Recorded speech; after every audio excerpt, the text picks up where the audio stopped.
But we are here obviously as like kind of an emergency episode because of what's going on. And I know you have some stuff that you heard, whispers in the wind, if you will, about Iran. So we will get to that a little bit later. But I definitely want to start on the story of my lifetime, I think is what I would say at this point. You and I have talked about it in the past on episodes with Epstein and, you know, how they've slowly rolled out this case and people have found out information over the years, and now there's some files coming out and there's a lot of issues there. But I got to tell you, man, reading through these emails, sickening. There are so many things that in the past people might have presented to me, random people, with, let's say, no evidence, that I was like, come on. Yeah. And I've done the same thing. Right? That's been my response. Like, come on. So you have evidence? Now when you read it, are you like me where you're like, well, I can't rule this out anymore? I will say I've got a great friend, Ben Swan, terrific investigative journalist, who was laser focused on Pizzagate. And Pizzagate always sounded so insane to me that I was like, come on, man. What are you doing? You're going to kill your career with this Pizzagate thing. First of all, the pizza place doesn't even have a basement where they're keeping kids. Right? And this clown from North Carolina drives up with an AR-15 or whatever it was, AK-47, and shoots the place up. And then he can't find a basement where the kids are being kept as sex slaves, and he, gives himself up. And then we see these emails last week about, take a Viagra, and then we'll go get some pizza and grape soda. Ha, ha, ha. It's nuts. I can't believe it in some of these cases. And the code word usage. The other thing, John, that's so sinister is it's almost like it was a giant, fuck you meme to everyone, like the worst sadistic kind, because you have a guy emailing from an account called JEE Vacation. Like, you can't even make this up. That's like what your grandpa would make on an auto AOL account back in 1999 when he wanted to be hip and make an email.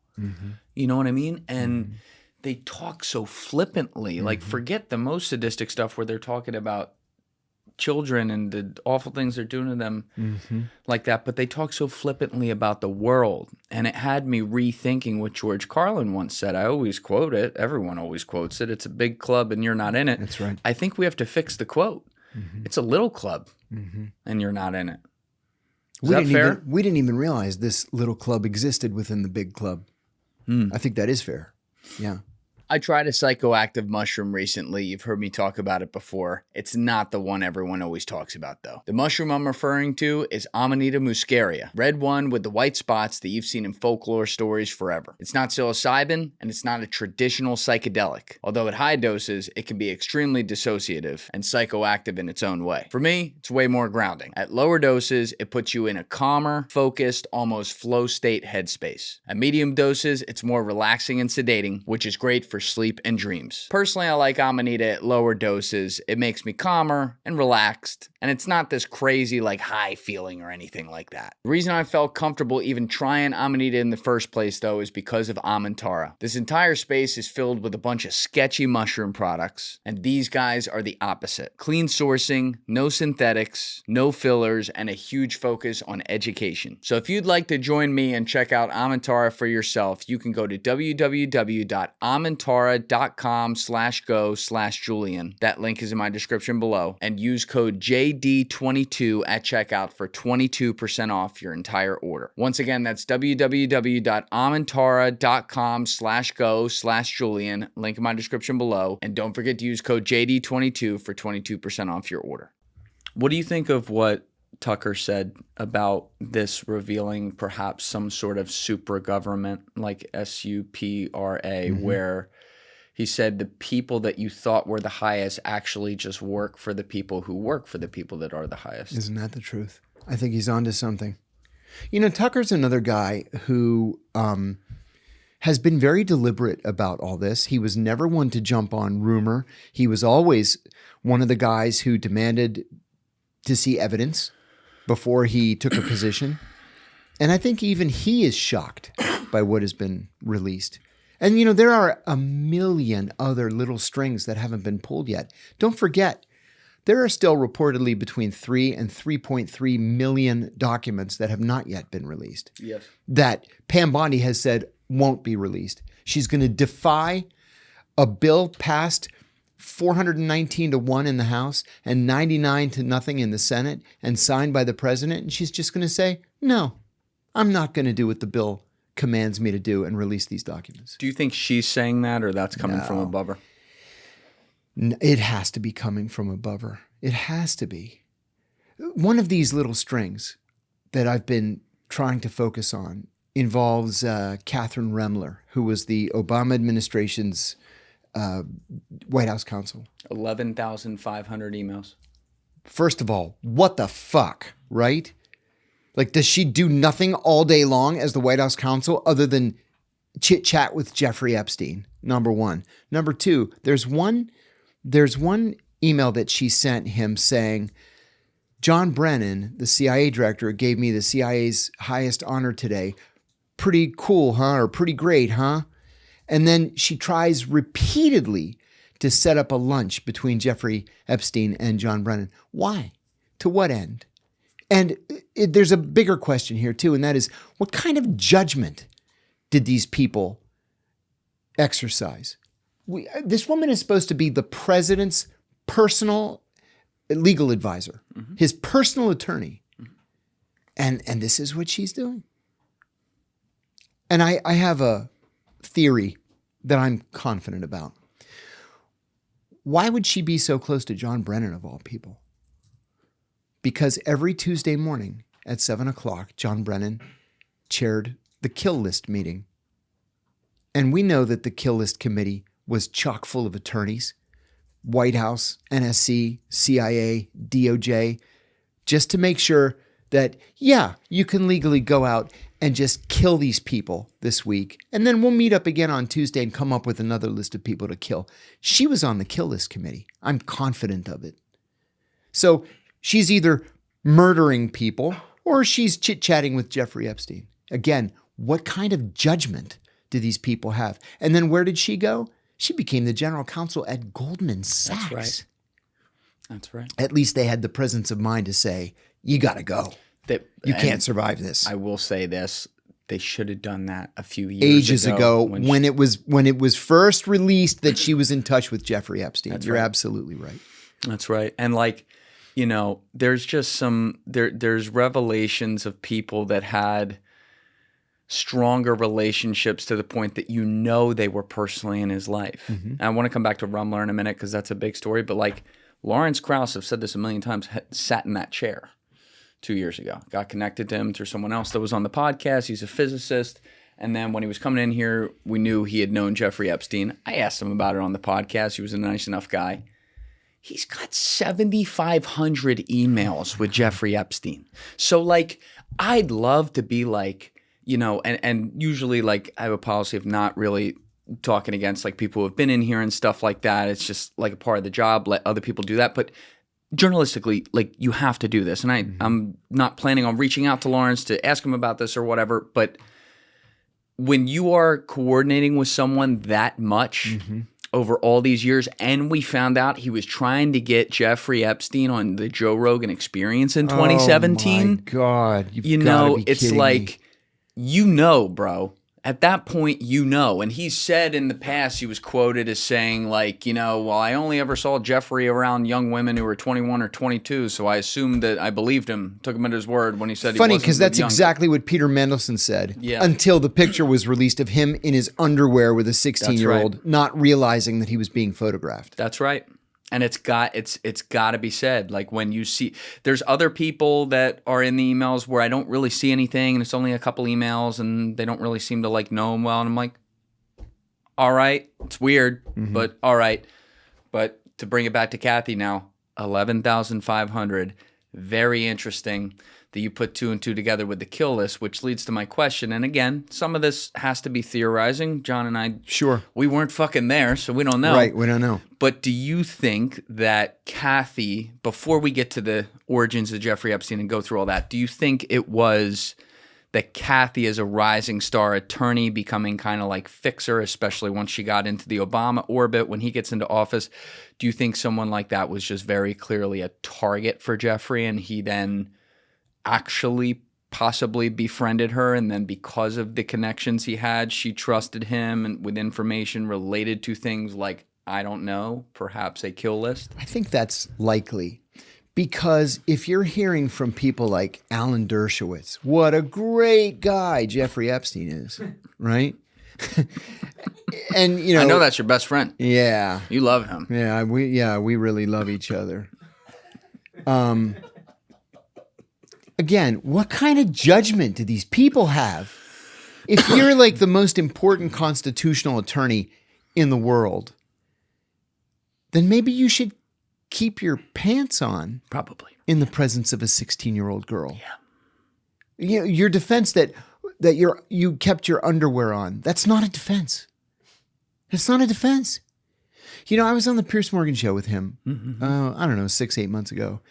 And Piers called it smackdown afterwards because I think I rattled him. I rattled Dershowitz. He said the most ridiculous thing.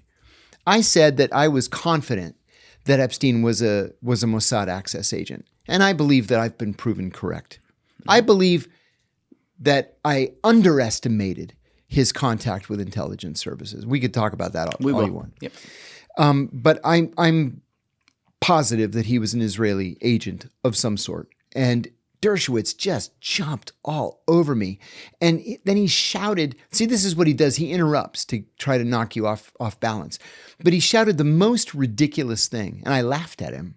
He said that he was Epstein's attorney, and if Epstein was a spy for the Mossad, he could have gone to the White House and he could have gotten him a lighter sentence. And it's like, I would have hung him from a tree.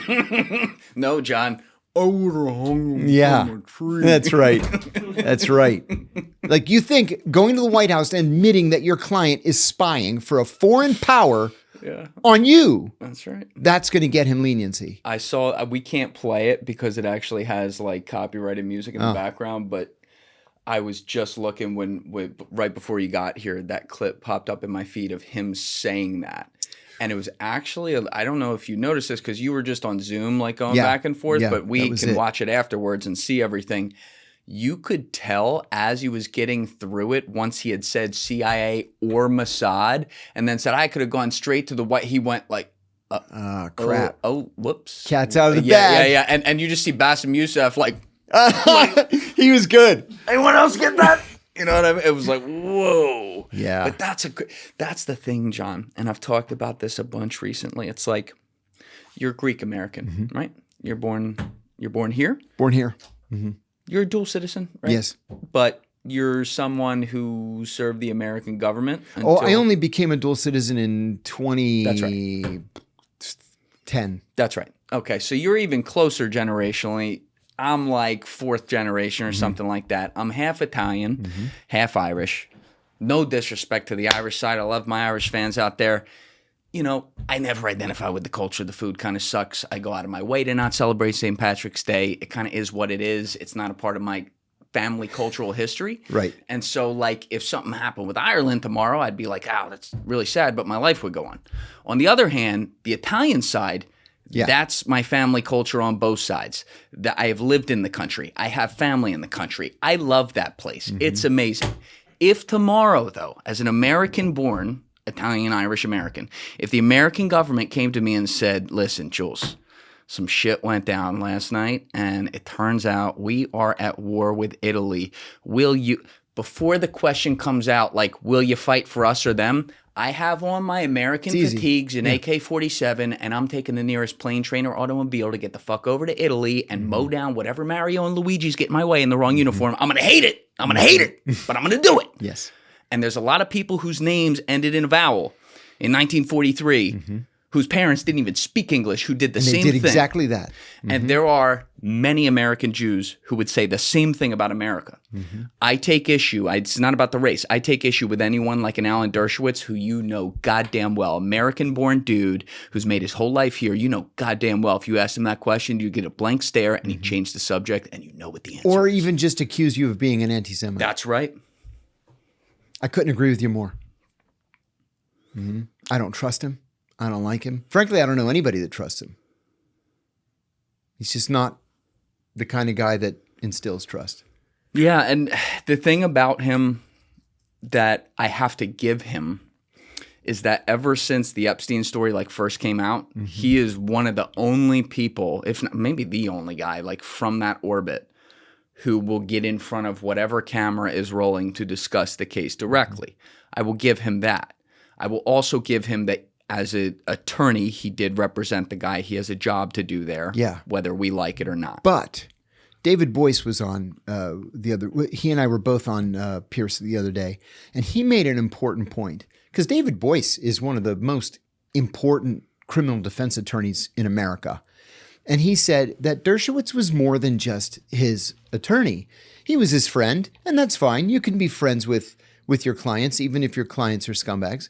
But he was Epstein's publicist, and that's not fine. He was? For all intents and purposes, yeah. Interesting. Yeah. Did you happen to see Les Wexner's testimony? I'm glad you brought that up, John.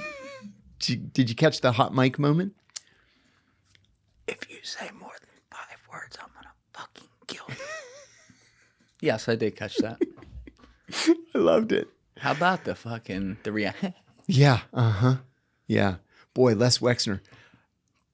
I would have so many questions for Les Wexner.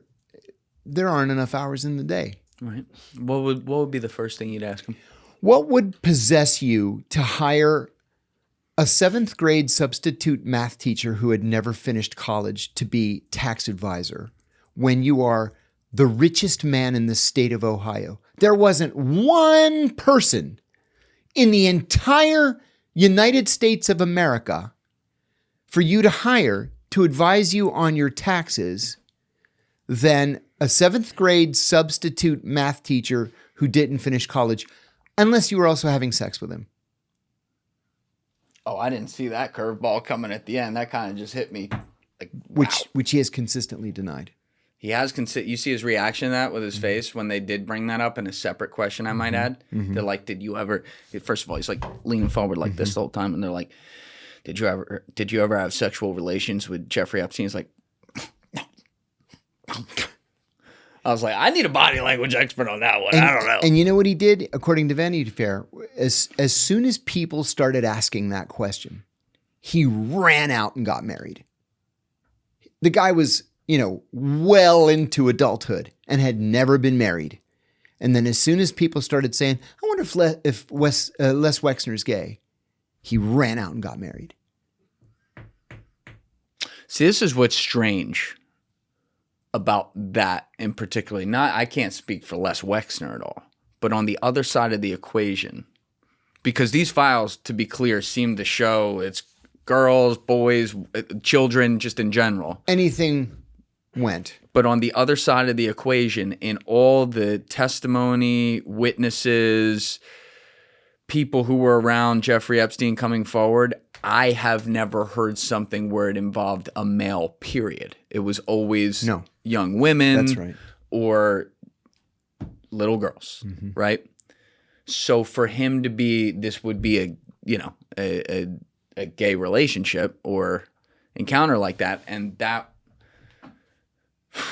I mean, I guess it's totally, I guess nothing's off the table, but that's always been like a little bit of a red herring for me. Like, I wonder if it's like Les is doing stuff with people that Jeffrey's providing. And that could very well have been it as well. So you asked that question, though, about why you'd hire a Dalton math teacher. Why? And you give him so much money that he ends up with... Power of attorney. And power of attorney. He ends up with the widest townhouse in all of Manhattan. You ever stood outside that place? I went once. Yeah. It's gigantic. Yeah. I give the demented tour of New York City. That's when people cool. coming in town. We go that's there. cool. That would be fun. We stand there. But it's a big place. Yeah, it is. You ever look at the Google Maps and see how far it goes back? No. Lutnick's house is like half the size. Wow. It's nuts. We'll get to Lutnick, by the way. But this was an answer related to the first half of your question, John. So let's let this play right here, Deef. why Les Wexner hired Jeffrey Epstein. Done personal work for the Rothschild family in France. Well, specifically, I talked to Ellie de Rothschild, and so I mentioned that earlier. So he represented their whole family. So there have been a whole bunch of people. Most of them I never would have met, but I knew Ellie. He would say, like, I'm providing financial advice to the founders of Google. I'm providing financial advice to Jeff Bezos.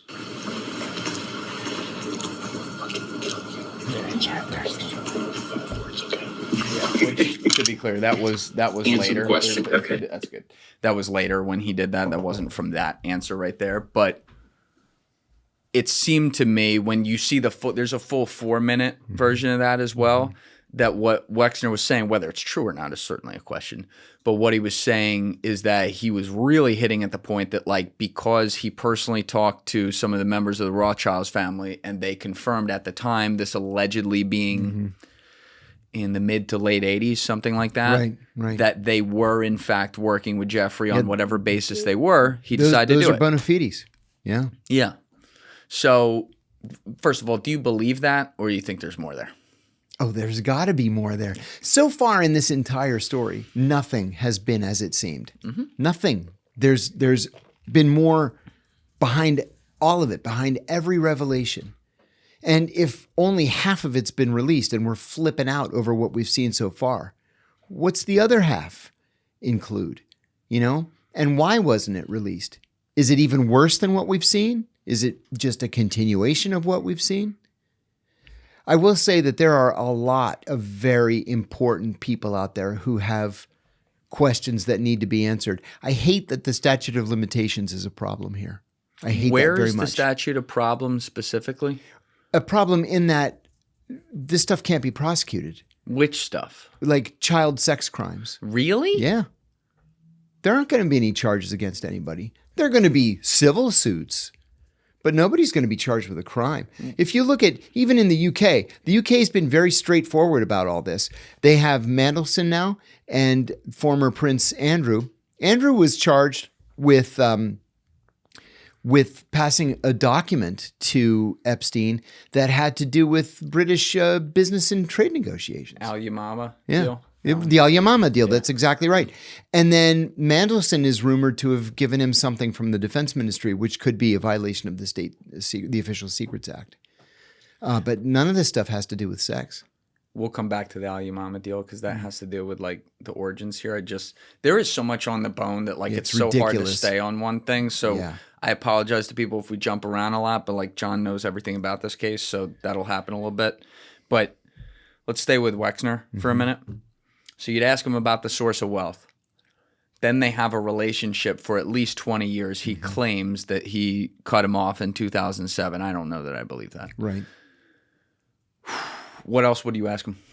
What would be the burning, or to quote Howard Lutnick, the cutting questions? Yeah.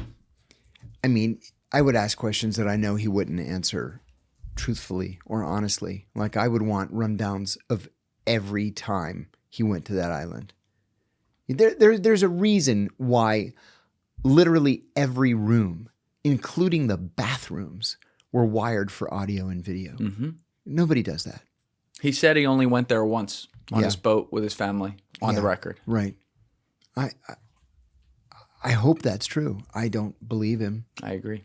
Not if you've been not just a friend, but a close friend, a best friend for more than 2 decades. You went to the guy's house one time? Come on.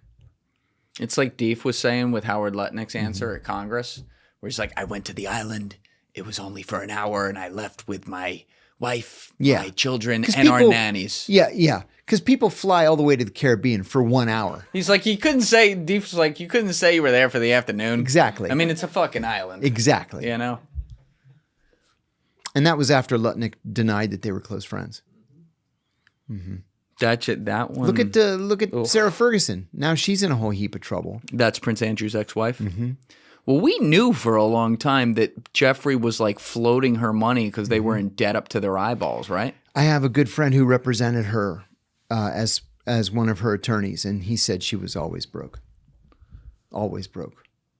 I don't know where the money went. How can you be a member of the British royal family and be broke? I have no idea. That whole thing's sketchy. Mm-hmm. I mean, specifically targeting that too. And then after he's convicted in 2007, and she says publicly that she's cut him off, then she emails him, I'm so sorry, Jeffrey. I love you. You're the big brother I never had. And then she takes her daughters down there to visit him and then lies about it. Like, what kind of hold did he have on people? I don't understand this. Do you think, I don't think this for a second, but I have to ask this just so you can at least respond. Do you think some of these people might have actually believed him at his word that he's like, yeah, I accidentally ordered a 17-year-old. I thought she was 21. Do you think it's even possible that they would have believed it?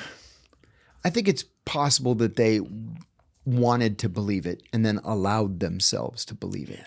Deep down, no. Unless you're deaf, dumb, and blind. Yep. I can't imagine. No. Plus, it's not like people don't talk. I mean, even Trump said back in the day, Jeffrey likes him young, too young for my taste. Yeah. Mm-hmm.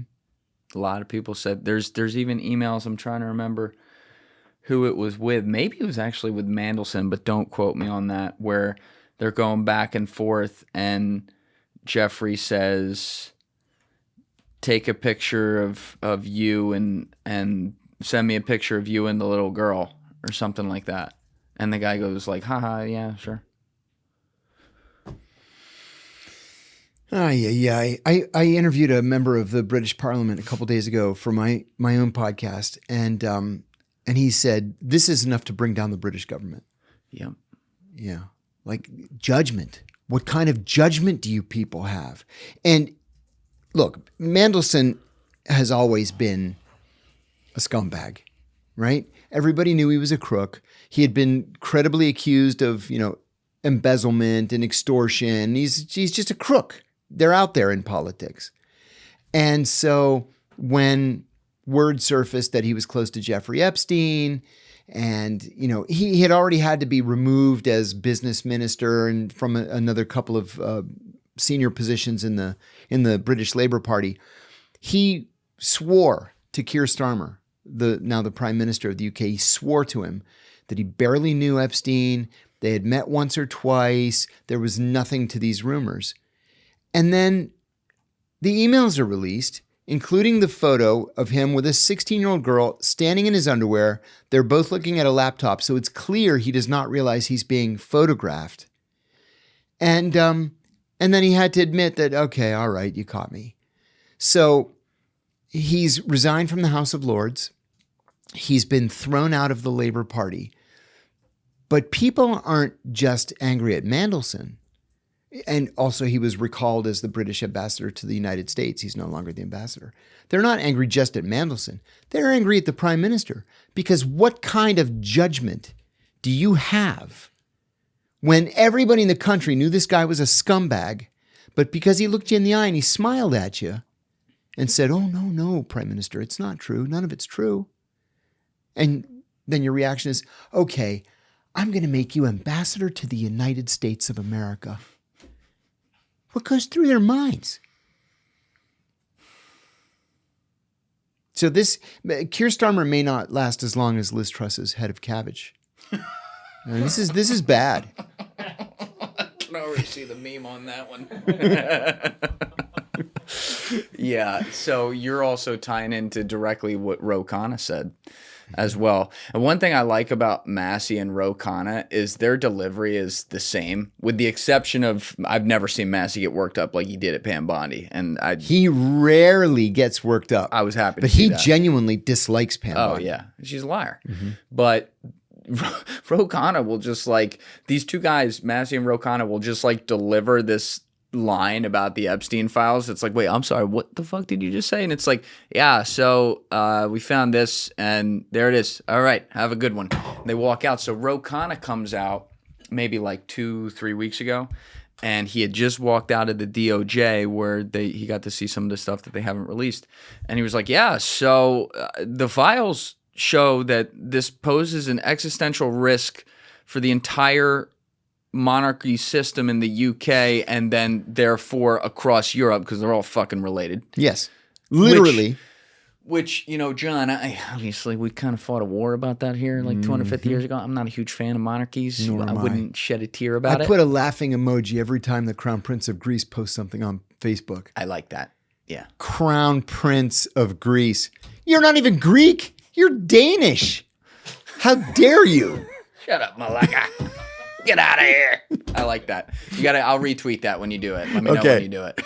But it's like the other problem with this, and maybe I'm like overthinking this a little bit, but these systems are so entrenched where from a backdoor economics perspective, whether it be real estate holdings, financial holdings, funnels of money, things like that, if it all came down at once, it could crash the whole system. Yes. That's real? I think it's real. Yeah. I was watching BBC this morning, as a matter of fact, and they said as recently as 3 years ago, 80% of the British people support the monarchy. Today, 50% of the British people support the monarchy. Yeah. They're at a tipping point. And if the Brits go, everybody else is going to go too. Look at Norway. Whoever even heard of the Norwegian royal family? But now you got ties to Epstein. You got the crown princess's son raping 2 women. Now he's got to go on trial. What kind of people are these? Like, is it really worth it to prop up these phonies as your monarchs? No, I don't think so. Of course, that's not the question here. That's not the question. It's like if I were just responding with my anger, I'd want the entire system. We're not just talking monarchies to just fucking get a reset button. That's right. Right? But I also know how much that would affect all of us if it all happened all at once. And so that's the strange dance in trying to go through this case. How do you find a way to go in with the raid, right? And hit all the cockroaches. Right. But not, accidentally sprayed in grandma's mouth at the same time. And this is where you run into that problem of statutes of limitations again. Because it would be far easier if you could just prosecute these people. Right. And show the people of every one of these countries involved that it doesn't matter how famous you are or how important you are, we're all equal under the law. That's That's just not going to be the case here. All these famous rich people, they're all going to get away with it. It's sick. You don't think anyone in the U.S. will go to prison for this? I don't. I was talking to a constitutional attorney about this, and he said the only way that that a prosecution could go forward is if the Justice Department could successfully argue that the cover-up of the original crime continued and constituted a conspiracy. So you couldn't be prosecuted necessarily for the crime itself. You would be prosecuted for conspiracy to commit the crime. But he said even that is a stretch. With statutes of limitations, though, what about all the stuff we're seeing like in this latest tranche where these things are occurring, but a lot of it, between 2011 and 2019? I would think there's not as if you were doing cannibal acts on kids in 2015, we would be able to prosecute that. In some cases. On the sex cases, the statute is 5 years. And so we've missed it. Which, you know what, may have been a part of the plan. Why didn't Joe fucking Biden release all this information? Thank you. Every administration, I would argue, since Clinton has covered this up. And that's the thing. Absolutely, yes. Right? You have Trump in office right now, and there's a massive cover-up happening, and it should be called out. We will call it out. It is what it is. We'll talk about that more. But every administration, RD, red and blue, has had a chance to put this out. So all these Democrats who are suddenly just jumping on the train here because they can, right? And they can read a question their intern gave them that's an easy slam dunk because they covered this up. It's like, I have no energy for those people either. This is a systemic problem that has happened to where you're just at a point now where the Democrats are like, well, the Clintons are so far past time and they're so old. Yes. And, we can throw them under the bus. They ain't like that no more. Nobody cares anymore. Right. But what about the victims then? What? They don't care. How does that benefit the victims in any way? And why you finally get to depose Les Wexner, which, how about the fact he was listed as a co-conspirator in the documents? See, and we never knew that. And he's never been interviewed. Never. Like, where was the FBI all these years? And another thing, too, and this goes back to the very basis of this case. Epstein got a sweetheart deal in 2006, right?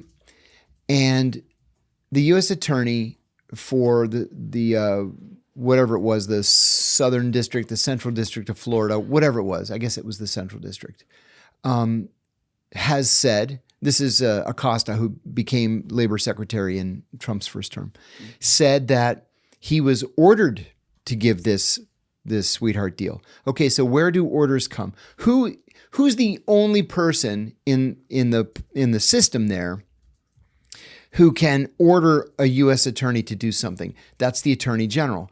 Well, the Attorney General was Alberto Gonzalez, who didn't brush his hair in the morning without permission from the president or the vice president, right? He was like legendary for his powerlessness and ill suiting for the position. So, was it Bush? Was it Cheney? Who was it that was close enough to Epstein that he would want to swoop in and save Epstein by giving him the sweetheart deal? Nobody has ever answered that question. And Acosta apparently genuinely doesn't know the answer.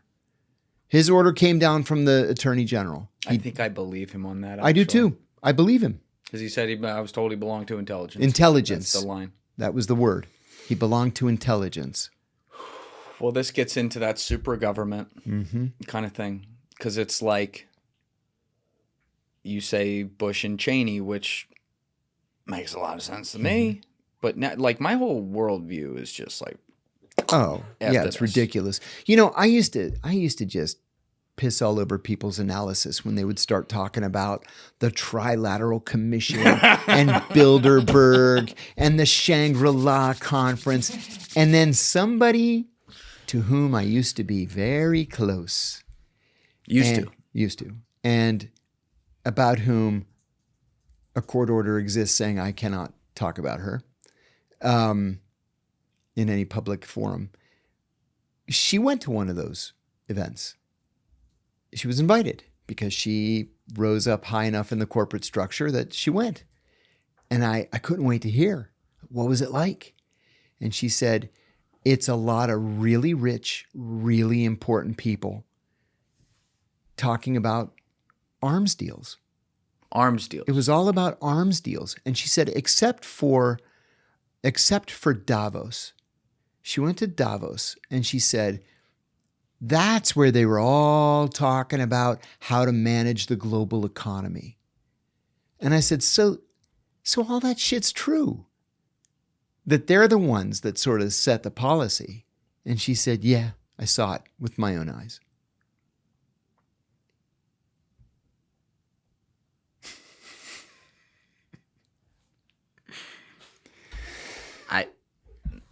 But I'm not Steve, can you get me a pen allowed and paper, to identify who that person is, if nor will mind. It's on the counter out there. Usually I've never needed that before, but I may need that today after hearing that. All right, so the Trilateral Commission, for people out there who are unfamiliar, this is something that's been written about a lot in the past, and once again, it's something that's always written off like, oh God, this is another where, like, conspiracy theory. Right. Well, but it's let's not go so fast. It's a real thing. It is. They even have a website. They have a website. We pull up the Trilateral Commission. And Bilderberg. They list all the people that attend. But by name, all these people. And you'll recognize 80% of them. Oh, man. Yeah. Well, I mean, I guess that's hiding in plain sight. Mm-hmm. But it's something where I guess what I should say is the connotation of it was where the conspiracy theorists would be saying something and people would be like, no, it's just this group. It's David Rockefeller. Like, I know, right? Harry under Rothschild, you know? And listen, we put Clinton on it. He was bored after he left office, you know, and then you get Epstein in this sit down with Steve Bannon. We will talk about him. But you get Epstein saying, yeah, I was on the Trilateral Commission, and here's how I got on. And he makes it sound so simple. Yeah, right. I'm like, how do you even get there, buddy? You're a kid from Coney Island. Yeah, somebody taps you on the shoulder. Next thing you know, you're getting an email. Dave, can you put the camera on John? Yeah. I see what you're writing. Son of a bitch! Really? I knew it, but really? Yeah. It was How'd very she get in there? God it was damn very it. disappointing to me. You can't talk about that by court ordered? No, sir. Yeah. I already didn't like her. Now I really don't like her. But wow. Wow. Yeah, this is the life I've given myself. And I'm just, yeah. Yeah, this is the life I've given myself. Okay, so back to the 08 sweetheart deal, because we were talking about where that would come from. You know, I'm trying to not let my brain run too wild with now every possible answer is all over here, and it's all like absolutely the worst thing ever. But clearly some of the answers are there. So without getting to his origin story yet, because that's, again, we're going to do that. But you talk about at the Trilateral Commission, they are going over arms deals and everything. And now this is entering your world of things that you have witnessed around the world and how shit works. What is it about arms deals that would make it the number one priority for the quote-unquote Illuminati of the world? Of the Pentagon's $1 trillion budget, fully a third goes to weapons and weapons systems. Right? That's just for us. So couple that with what we're able to sell to other countries whose leaders are at these conferences. I mean, we're talking about, you know, probably a majority of the American economy year after year after year. That's how we employ Americans. I read something recently, the Washington Post, the New York Times, that the Pentagon has assiduously placed manufacturers, or I shouldn't say placed manufacturers. They have placed orders with manufacturers in literally every one of the 435 congressional districts. So literally every single member of Congress has constituents who are dependent on the defense economy, on the defense budget. And so there's no incentive for any member of Congress to vote no on DOD. And they're also paid by all those companies. Yeah, sure. I mean, it costs what? $5, $8, $10, $20 million to run for Congress every 2 years? That money's got to come from somewhere. So it comes from Defense Department PACs. They buy them off on the micro, and then it wins them the macro when you put the numbers together. Yeah, Deef, what'd you pull up here? Just confirming it, yeah. All right, so the Washington Post reports that the Pentagon structurally distributes manufacturing and contracting across almost every congressional district to secure broad local political support, making budget cuts difficult. The strategy embeds defense spending into the local economy, with analysis showing that despite a high concentration of funds among top contractors, the broader supply chain is deeply embedded in domestic districts. Yeah. A friend of mine has a little mom and pop manufacturing plant in Beaver County, Pennsylvania. Aretine International? No. It's a little, just a little place you've never heard of. Got it. And he mentioned something to me one time. Oh, this is probably 5 years ago. He mentioned that he is entirely dependent on the Pentagon. And I was like, the Pentagon? I said, for what? Oh, I can't tell you. He said, it's a classified program. I said, seriously, George? Like, I thought he was making, heels for shoes or something. I didn't know what he was making. And then later on, he told me, like, no, it's this little widget that fits inside, the motor for a, Patriot missile or something like that. Nice. And it was like in Beaver County. And he's like, yeah. And then when I saw that report in the Washington Post, I was like, oh, of course. It all makes sense. What percentage of the Trilateral Commission, if you had to broadly guess, do you think is influenced by bankers around the world? Oh, all of it. Yeah. Yeah. All of it. Sure. The reason I asked that is because, again, I love this supra term that Tucker came up with. I think it's a great spot visual, on. right? Yeah. So presidents of the power countries around the world, the ones that actually matter at the UN, right? So think like US, China, Russia. And then, the people below them too. But above that, you got, let's say, the fixer class, like the Epsteins of the world, who really hold the power to pull the strings on the peasant avante right here, who are the presidents and kings and all that shit. And then above that, you have the people who finance them. And the people who finance them as bankers, if you want to look at this way, and it's fair to do it right now, look at things like financing wars to make money and profit off death, which also we could even get into the conversation of them trying to manage population control in doing so. Is that a ridiculous statement? I think that's a conversation that ought to be out there. Yeah. For the What public. makes you think we should have that conversation? Like what kinds of things that you've heard? Population control, and even the reverse of that is something that is now making headlines. I read an article just in the past week or two that China likely does not have 1.1 billion people, that they've consistently lied about their population, and that they probably have something closer to 650 million or 700 million people. But they want the rest of the world to believe that they have all these people because it makes the case for these strong economic numbers that they're always putting out, which also are probably not true. A country like Greece is in trouble because Greece went through this very long-term economic, it was a depression. It wasn't even a recession, it was a depression. And so much of the educated middle class, doctors, lawyers, engineers, businessmen, they just left. They went to the US, the UK, Australia, Canada, Germany. And so there almost is no middle class or no upper middle class in Greece. It just left. Well, the economy then is unsustainable because there's nobody there to create jobs.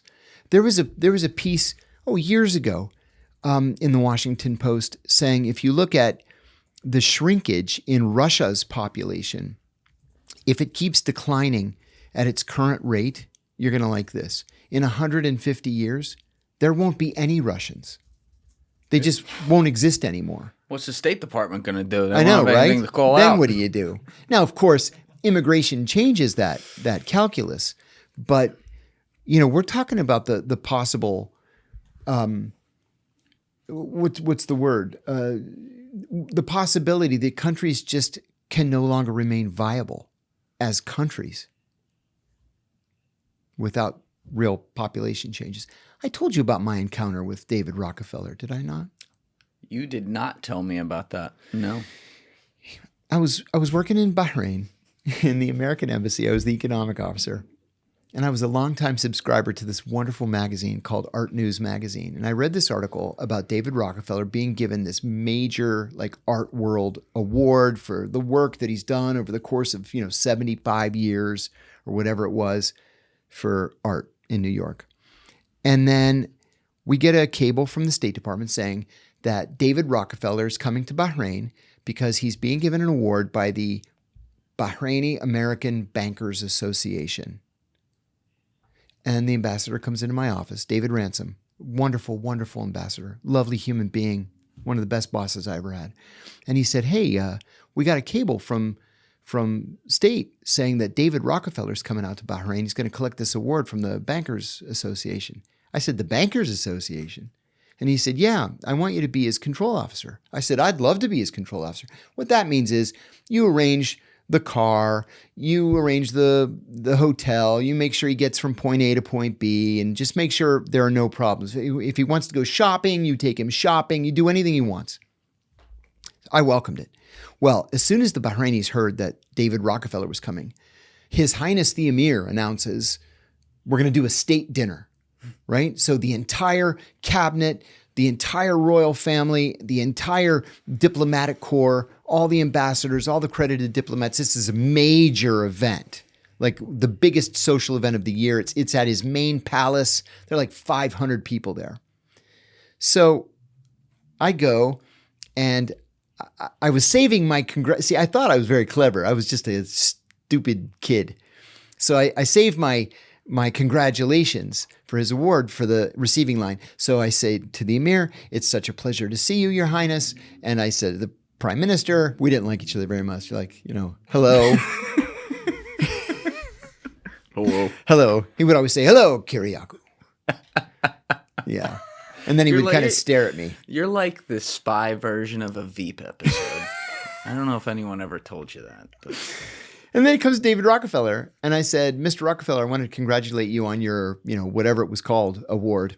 Oh, he lights up. Thank you so much. I'm so proud of that award, the Guggenheim and the Met. And then I, go.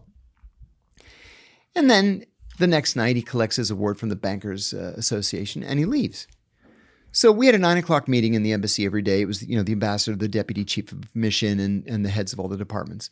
So I'm in there in the morning meeting, and the ambassador says, so the Rockefeller visit went very well. And I said, because I'm an idiot, I said, why would a guy who's almost 100 years old fly halfway around the world to collect a little trophy from some bankers that he's never met before? And the ambassador goes like this. He goes, John, you're supposed to be the smart one. I said, what? What am I missing? He's like, he didn't come for the Bankers Award. That was his cover stop. And I said, so what was he doing here? He said, David Rockefeller is the secret back channel to Saddam Hussein. He came here to make it look like he had business in the Middle East. We put him on a military transport this morning and sent him to Baghdad to tell Saddam Hussein to cut it out or you're going to get a bomb up your ass. And then he flew back from Baghdad. And I was like, man, I have a lot to learn. Wow. That didn't impact your worldview a little bit? Oh, yeah, it sure did. Like, things are not what they seem. Might be an inappropriate thing to say these days, but that's like a Jay-Z line. Yeah. We got Rockefeller out there with Saddam. Yeah. With some bombs. Yeah, that's... I'm friendly with his daughter now. And she... a Rockefeller? Yeah, Abby Rockefeller. She's very, very sweet. No. She's a communist. And Abby's great. She went to Harvard in the 60s and became a communist and rebelled against her family. And she gives all of her money to left-wing charities and concerns. She's fantastic. That's too good. Keep going. I'm sorry. No, I mentioned the story to her and she said, yeah, that sounds exactly like something my dad would do. Yeah. What do I know? Yeah, well, she went the opposite way. I'll give her that, I guess. But how'd you become friends with her? I'm on the board of Covert Action magazine, and she's a supporter of the magazine. No kidding. That's not Covert Action magazine. That doesn't sound sketchy at all. It was founded by Philip Agee, who the CIA tried to assassinate for decades. He was a CIA case officer who saw what covert actions were doing to innocent people in Latin America in the late 60s. And so he went public and wrote a book called Inside the Company. And as an appendix at the back of the book, he listed the names of every CIA officer he ever encountered and outed everybody. And then took off for Cuba. And the CIA hunted him down from country to country to country. They finally gave up. He died in Cuba, 10 years ago, 20 years ago. And his son has kept the magazine going. And the co-founder of the magazine, Lou Wolf, shout out to Lou, who's now like 87 or 88 years old. He's a good friend of mine. This was Lou's baby with Philip Agee. And the magazine's still a monthly concern. I write for it every month. Do you think we have so many examples of where covert actions were just taken for like imperialism purposes or just because we felt like overthrowing a There's government? actually a Wikipedia page. Let's pull it up. Yeah. CIA covert action. Wikipedia. The first one was the 1949 Italian election. Right, with the communists. And there was a deleted scene in The Godfather that Francis Coppola put in there where Michael's walking in the fields with Fabrizio. Yeah. And he sees it in the hillsides of Corleone, and he sees the red like little army of communist supporters right there, and he's like "Che faccio?" or whatever, and Fabrizio is like "Comunisti," and that was right around it's taking place right around the time where that was going to be a thing, where they were going to come in and take over the power vacuum post Mussolini with the opposite side, and then CIA is like no, you don't. That covert action operation, it was the first one, and it's been declassified by the CIA. It was very simple. They gave $150,000 in cash to the Christian Democratic Party, which was the conservative party. It was behind the communists in the polls. They were going to lose the election. The communists were going to win. You can't have a communist government in Western Europe, right? That's just for the eastern part of Europe. And so what they did is they used that money to bribe journalists to write pro-conservative articles in the run-up to the election. And they were able to swing just enough votes that the conservatives won. And it was only $150,000. Yeah, it was the first one. So that was a lot of money in the 40s, though. I know, but for the whole party, for a bunch of journalists, I mean, I'm splitting up that pie. It's getting smaller. And you think like Don Calavizzini was taking a baseball bat to people too? Well, I mean, think of it this way too. If you're a journalist and you're asked to write 500 words, that's probably worth $500 in 1949 money. I mean, if that's what you get paid today, that was a lot of money in 1949. Yeah, but if I'm going to swing an election, you got to add a zero to that. Yeah, maybe. Yeah, so you're... All right, so we're looking at this Wikipedia page. Everyone else can pull this up too. And it's funny because Wikipedia is run by the CIA and they can't even stop this article from happening. Well, oftentimes the CIA gets outed when people look at the ISP information for the editors. It oftentimes goes back to Langley. They're that dumb. Come on. Yeah, they're that dumb. Really? Yeah. I remember in my own case, we asked for something in Discovery. I don't remember what it was, and it was we were having a meeting. All the attorneys. I had 11 attorneys, and one of them said, "Hey, we should ask for X," and one of the other attorneys said, "Oh, come on, they're not that stupid." And he said, "No, actually, they are that stupid." And sure enough, they had fucked it up, and they ended up having to drop 3 charges. Just because of that. Huh?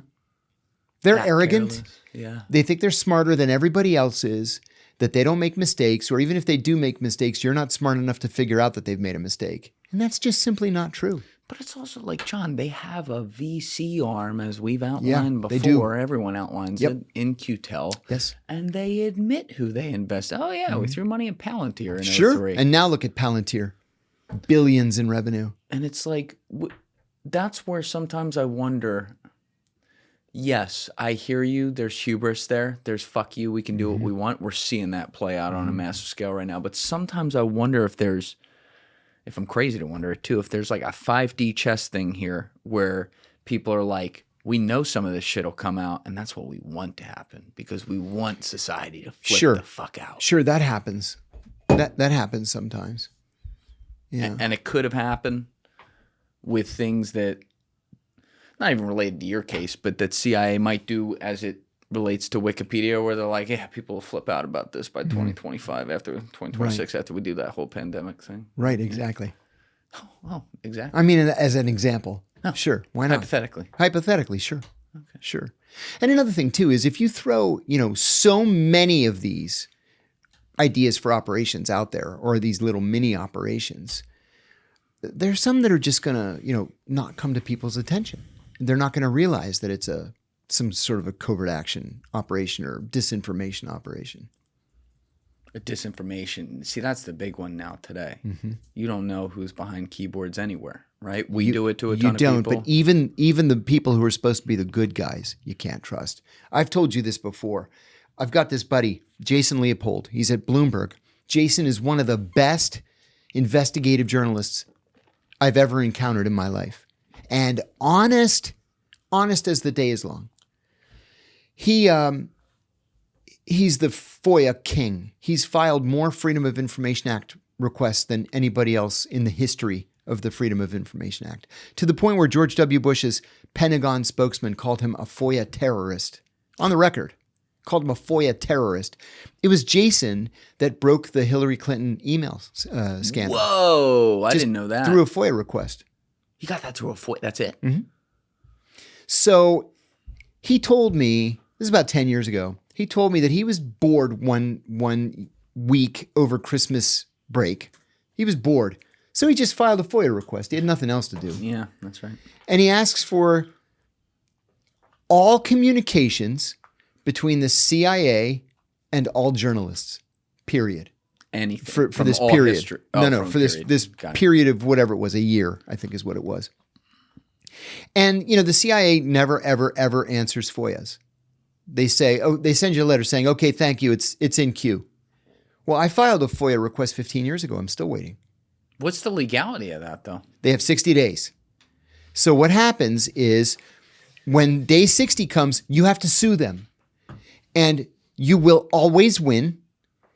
And because the law is clear, they have 60 days. You will always win, and the judge will always make them pay your legal fees. Thank you guys for watching the episode. If you haven't already, please hit that subscribe button and smash that like button on the video. They're both a huge, huge help. And if you would like to follow me on Instagram and X, those links are in my description below.